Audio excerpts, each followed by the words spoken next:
Welcome to DiceTillDawn and another top 10 list.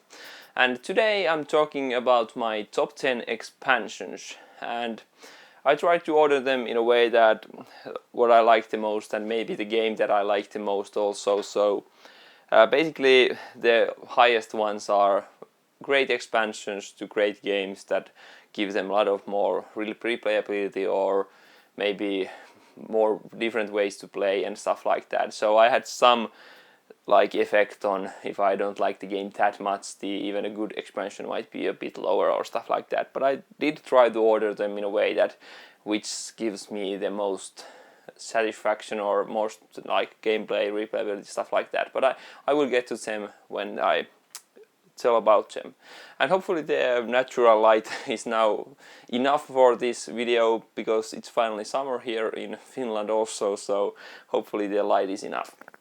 But yeah, enough of the chit chat and let's get on to my number 10, and that's Elder Sign: The Gates of Arkham. This is the second expansion. I think they already came out with a third, and the first one is Unseen Forces. But I always liked Elder Sign. I really liked it a lot in the beginning when I got it many years ago, but since then I've played more and more bigger games and just felt like okay, it's not that great. I guess it's cool to always roll dice, but it gets a bit repetitive and boring with the base game, and the flavor really doesn't come through that well because you're just going to you see all the locations, you just pick, okay, I want that one because that's easier to get now and stuff like that. But what Gates of Arkham throws in the game is that you now only see the back sides of the locations. For example, the boarding house, Mama's boarding house, for example, and there's some flavor text and something you might expect to see there, but only once you travel there you flip the card over and you now see what you found there. Maybe a guy in the corner doing some weird things or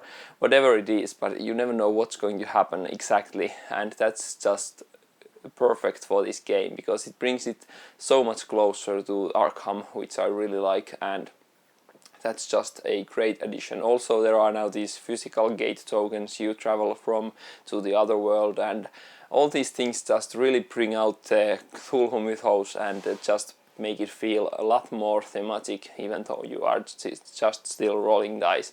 But a perfect expansion for Elder Sign. If you like Arkham but think it's too heavy and too long, or Eldritch Horror maybe, but still enjoy Elder Sign a lot, then be sure to check out Gates of Arkham. I think you will love it. Okay, that was number 10. Number 9 is a small expansion that is for King of Tokyo, the Power Up. And yeah, it's only a few cards and a new character, but what it really brings is flavor and theme to the game. And this comes with a Panda Guy character and also a evolution deck for each of the base game monsters also. So now each monster is actually different. In the base game it doesn't matter which guy you are, it's only a cardboard standee, no changes in abilities until you start collecting the cards, but before that. So in this game or expansion there are now evolutions you can gain by rolling sets of things, and they can give you permanent abilities, once-time abilities, and they really make thematic sense to the character or monster, and it's just great fun and gives you more things to do and makes the game a lot more thematic and starts feeling their own characters from the beginning, and now there's actually reason to try all of the monsters and stuff like that. So it's a great expansion, a small tiny change and tiny addition, but makes the game a lot better. And King of Tokyo Power Up. Okay, so on to my number 8, and that's, I don't have the box here, but that's Seven Wonders. And the expansion I like is Leaders. Yeah, I know that's probably the least favorite for many, but it's an absolute favorite for me. Of course, I haven't played the Babel expansion, so I can't really comment on that. There are things I don't like it and maybe too aggressive in that one, but I think I will want to try it someday, so I can't compare it to that one. But I have Cities and it's a good expansion, don't get me wrong, but I just love the leaders. I'm a history buff and history nerd, I guess, and just the feeling of getting like Aristotle or stuff like that to your civilization, and the new draft you get, and also they give you cool ideas to how to develop your society, but you can also change them to as money if you actually have to steer another way or stuff like that. So it all works, I think, pretty perfectly, and it's just, I don't know, I just really love it, and it again gives a lot more flavor and theme and civilization feeling to the game, and cool abilities, and they most make sense with the character they are portraying, and I just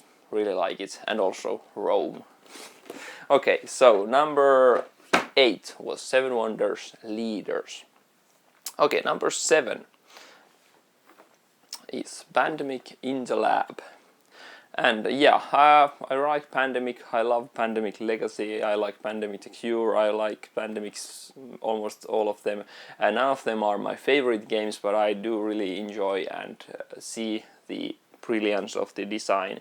But In the Lab is here because I think it's just great to see a different way to play the game, and this is very hard. The first games I think you will lose of the In the Lab expansions because you have to think a bit differently and do different things, and also it brings in on the flavor big time.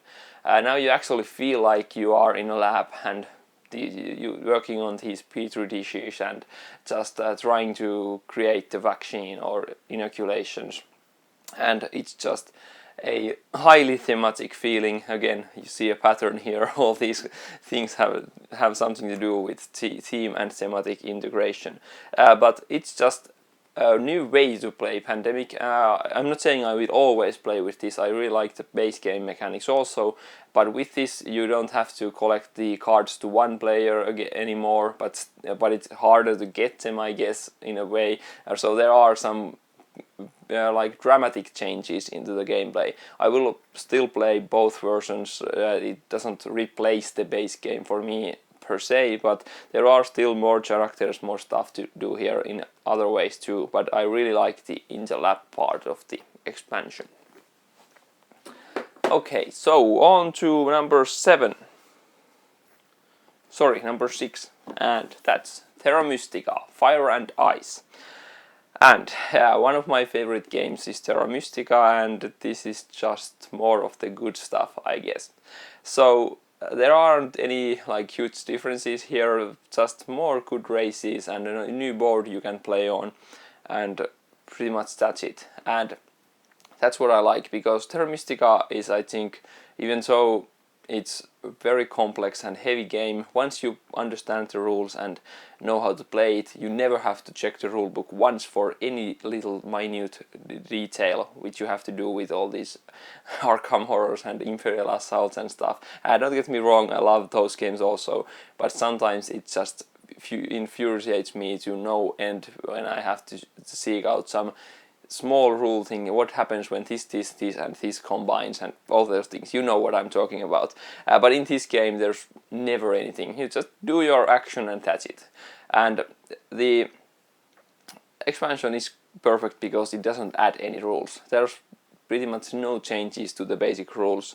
There is the turn order now, which is good, and most people probably used it in some way before this, so there are pretty much no changes. The reason it's not higher than this is that there are balancing issues with the races. Almost all of them have like some official changes to them made and all these things, so that's kind of a bummer. But all in all, it's a great expansion to add even more to your copy of Terra Mystica. Okay, on to the top 5, and at number 5 is Zorkon, Tribes and Prophecies. And yeah, this is kind of a smaller expansion in a sense, but again, one of my favorite games, so that's one indication. But this brings a 5th player to the game, which I didn't think was possible, but I think it works here nicely. I played only 1 or 2 games of it, but it flowed perfectly, and it gives 2 great things in it. First of all, it gives tribes, which are tribes with special abilities you start with. So for the rest of the game, you have something that you do differently than the others. And that's just, again, gives more feeling, and players are different from the beginning, more than just the bonus tiles they select at the beginning, and it's just cool to see the different abilities at work. Sure, there are a few that are, I think, very overpowered compared to some others, so if you are a balancing maniac, I guess, then there might be some problems there, but I think you can pretty safely play these for fun, and there aren't any big issues.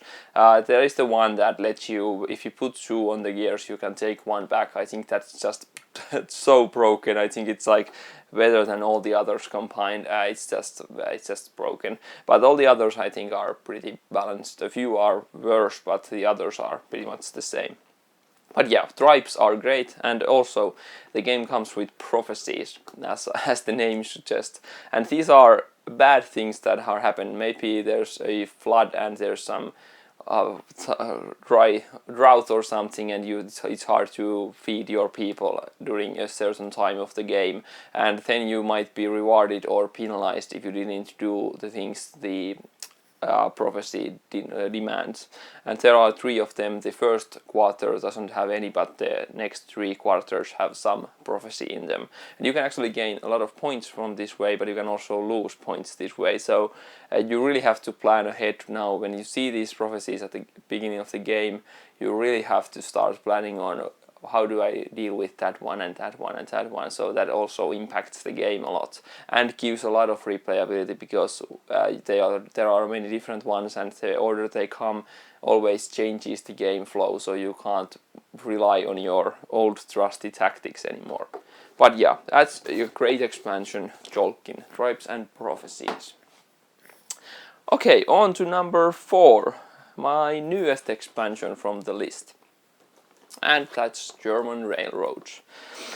Russian Railroads is one of my top 10-20 games or so, and I've always loved the game, but ever since I heard about this I've been looking for it, and it never arrived in Finland, so I just had to order it from Germany, and this is a German version, but all the components are language independent, so it doesn't really matter. So and what do you know, about a week after I ordered it, it arrived to Finland, but whatever, it was still cheaper to get from Germany actually. But yeah, the expansion is just a absolute brilliance.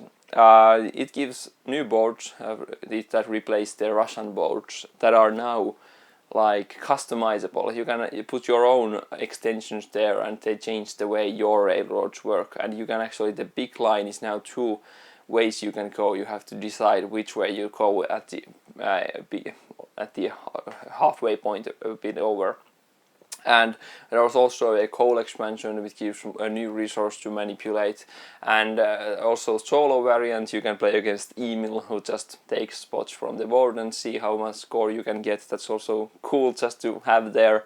And the German Railroads boards are the main attraction here, I think, and it's just great, because in the Russian Railroads there aren't that many actually ways to score points efficiently, I guess. So in this one there's now a lot of variability, because you can change your own railroads to look different and do different things, and you can do that from any game to the next game and try something else and stuff like that. So I think I still want to play the Russian Railroads at some point, but I vastly prefer the German Railroads, and this has just only risen my opinion of Russian Railroads, and it will skyrocket higher. I just really love the game. It is a point salad, I guess, in a way, and you just get a ton of points and a ton of weird combos, but the good thing is that there's always so much good options that it always feels like you are doing something nice and something cool. So that's the best part of Russian Railroads. Okay, so on to top 3. And number 3, we have Lords of Waterdeep, Scoundrels of Skullport. The base game of Lords of Waterdeep is a decent worker placement. It's like an 8 rating maybe for me. I like it, but I haven't played it in a long time actually, even with this one actually, but still it's not something I just really want to play. It's good, don't get me wrong, in all sense, but once you add the expansion, it lifts it up a bit, at least a notch or a rating, one rating higher. So this adds a new resource kind of corruption, and it just fits the theme so perfectly. You are all corrupted lords, and depending on how corrupt you are, you might get a lot of minus points at the end, and you have to balance these corruption points, and it's just so fun. And also there are new boards which give you more action places and more buildings and stuff like that. So it's just, and also a 6th player added to the game, but I've never played even with 5, I guess, so doesn't really matter to me, but it's there, I guess. So yeah, makes the game a lot better. If you like the base game but felt like it was a bit samey or a bit like stale, I guess, then get this one, and I can guarantee it will get better, and highly recommend Scoundrels of Skullport. Okay, 2 left, and now on to my favorite game and one of the best expansions ever, and that's the Lost Legion to Mage Knight. This actually, I think, completes the game in a sense, even though, don't get me wrong, I don't mean that the base game has bad replayability or things, but this just like sharpens the edges to be perfect.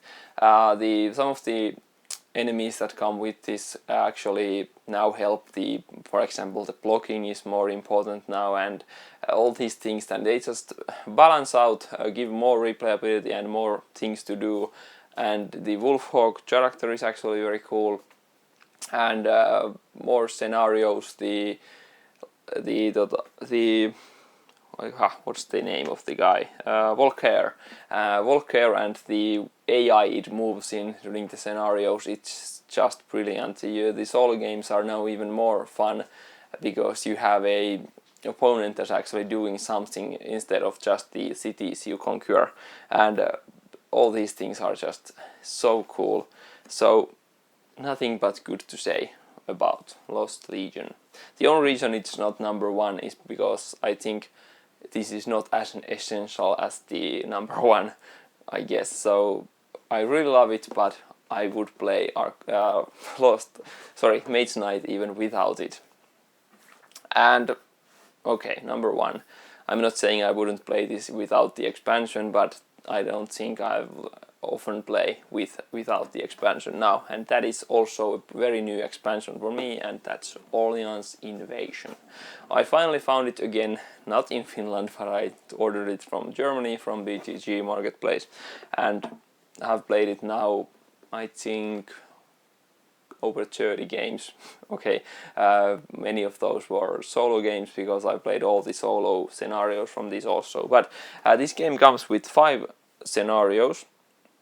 No, 6 scenarios, because there are 3 solo scenarios, 1 duel, which is a 2-player scenario, 1 basic scenario, I guess, which is for 2 to 5 players, and also the invasion, the co-op scenario.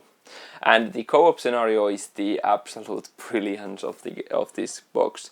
It's brutally difficult and really needs you to cooperate, and it's so weird how it works. A deck builder, a pool builder, whatever it is, and resource management, which is a hard co-op. It's just so brilliant that it works. We just played this yesterday with my friend, and just lost it by a few things. But yeah, in the invasion you have basically 6 things to do. You have to man the wall with enough knights. You have to get enough citizens to your cause, I guess. 7 with 2 players, which is a lot. And also you have to stock the treasury with money. You have to spend 30 money in 2-player game, and of course these numbers go up, but you can see some point on this. And then there's the warehouse. You have to stock the warehouse with food for the troops, with 6 grain, 3 cheese, and 3 wine.